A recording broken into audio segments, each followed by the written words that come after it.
الحمدللہ رب العالمین والصلاة والسلام علی رسول الکریم اما بعد فاعوذ باللہ من الشیطان الرجیم بسم اللہ الرحمن الرحیم ولا اقسم بالنفس اللوامہ صدق اللہ العظیم۔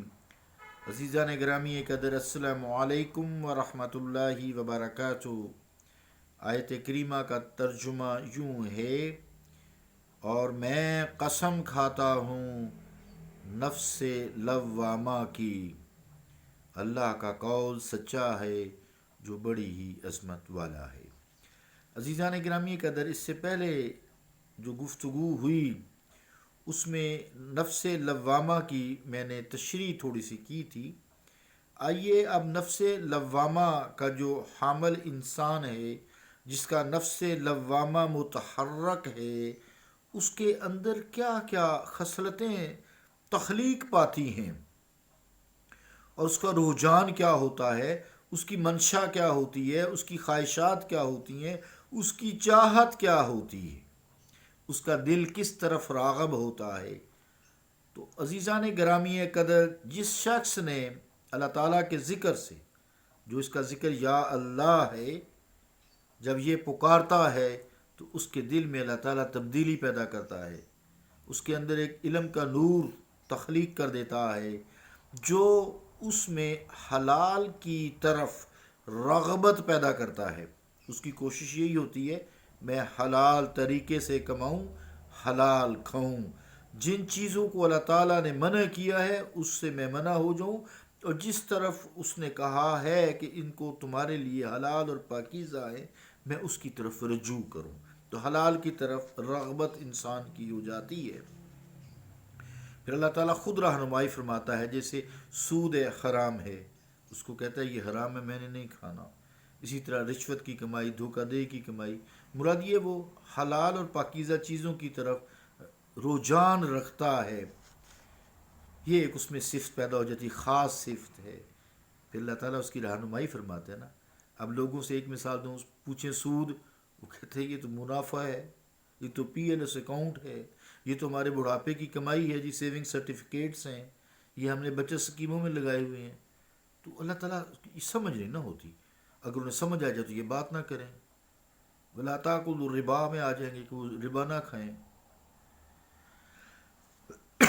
بہرحال اس کی جو ہے نا ہر چیز جو حلال ہے، یا ایھا الناس کلوا مما فی الارض حلالا طیبا، اے لوگو زمین میں حلال اور پاکیزہ چیزیں کھاؤ، اس کی طرف رغبت ہو جاتی ہے۔ ولا تتبعوا خطوات الشیطان، اور شیطان کے نقش قدم پر نہ چلو، انہ لکم عدو مبین، وہ تمہارا کھلا دشمن ہے۔ تو مراد یہ ہے کہ وہ پھر شیطان جو نفس مارا والا ہے نا، اس کے حکم کی تعمیل نہیں کرتے، یہ سود ہے یا ایسی چیزیں ہیں جو حرام کی طرف یہ ہمیں لگاتا ہے، غلط کرتا ہے، آخر میں شرک پہ لگا دے گا، تو وہ اس طرف نہیں آتے پھر نا۔ تو ان کی رغبت ہر چیز میں حلال کی طرف ہو جاتی ہے۔ پھر اس کے اندر جو دوسری خصلت پیدا ہوتی ہے وہ لوگوں کے لیے نفع بخش ہو جاتا ہے، لوگوں کی خدمت کرتا ہے۔ اس کے دل میں یہ بات پیدا ہو جاتی ہے کہ ہو سکے تو میں لوگوں کا بھلا کر دوں، لوگوں کی خدمت کر دوں، اگر وہ نہیں کر سکتا تو کم از کم وہ انہیں نقصان پہنچانے کی بھی کوشش نہیں کرتا۔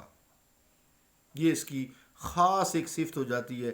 خدمت خلق ہی اصل ریاضت ہے، خدمت خلق ہی بڑی عبادت ہے۔ تو دوسروں کے لیے وہ نفع بخش بن جاتا ہے، جس میں دوسروں کا بوجھ اٹھاتا ہے، ان کے دکھ درد میں شریک ہوتا ہے، اس کا دل ان کے لیے ان کی ضرورت پورا کرنے کے لیے جو اللہ تعالیٰ نے مال دی ہے اس میں سے خرچ کرنے کی کوشش کرتا ہے۔ فزیکلی اینڈ مینٹلی وہ لوگوں کو سکون پہنچاتا ہے، لوگوں کو نقصان نہیں پہنچاتا۔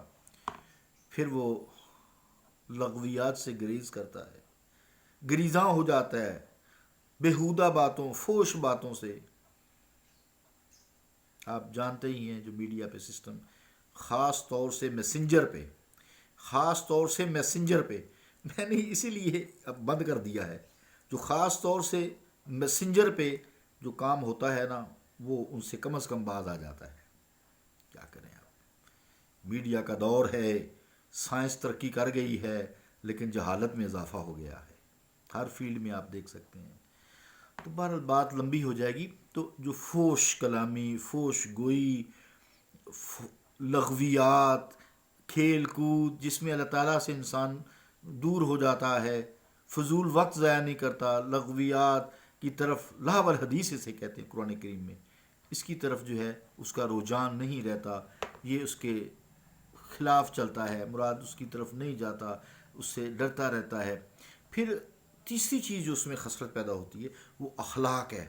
وَإِنَّكَ لَعَلَىٰ خُلُقٍ عَظِيمٍ، اور بے شک میرے مصطفیٰ صلی اللہ علیہ وآلہ وسلم تو عظیم اخلاق پر فائز ہیں.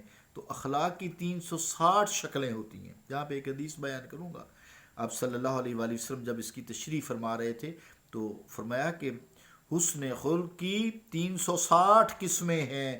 اگر کوئی شخص قیامت کے روز 360 میں سے ایک خصلت اور توحید کے ساتھ آیا، عقیدہ توحید لا الہ الا اللہ پر آیا، فوت ہوا اسی پر، اور اس میں ایک 360 میں سے حسن خلق کی خصلت ہوئی، تو اللہ تعالیٰ اس کو جنت میں جگہ عطا فرما دے گا. حضرت ابوبکر صدیق رضی اللہ تعالیٰ عنہ بھی پاس بیٹھے تھے. کہا یا رسول اللہ، کیا مجھ میں بھی 360 میں سے 360 میں سے کوئی خصلت ہے ایک؟ تو عید کے تو پکے تھے نا، تو پوچھنے کی ضرورت ہی نہیں تھی. تو فرمایا اے ابو بکر صدیق رضی اللہ تعالیٰ عنہ، تم میں 360 کی 360 صورتیں ہیں، اور ان 360 میں سے تیری سخاوت اللہ تعالیٰ کو سب سے زیادہ پسند ہے. سبحان اللہ. تو عزیزان گرامی قدر اس کے اخلاق اچھے ہو جاتے ہیں.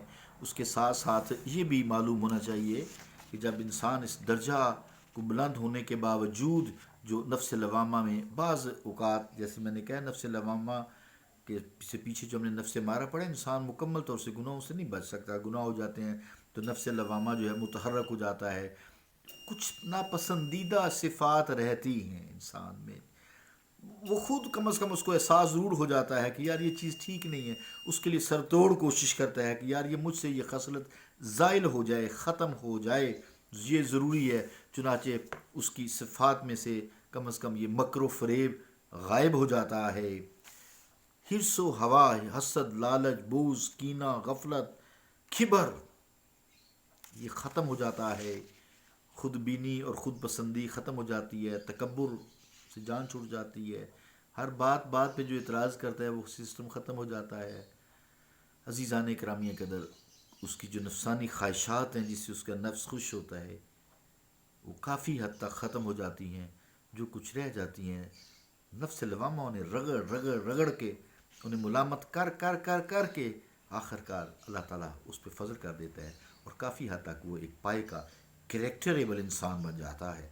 صلی اللہ تعالیٰ علی رسول خیر خلقہ محمد وعلی آلہ وصحبہ اجمعین برحمتک یا ارحم الراحمین.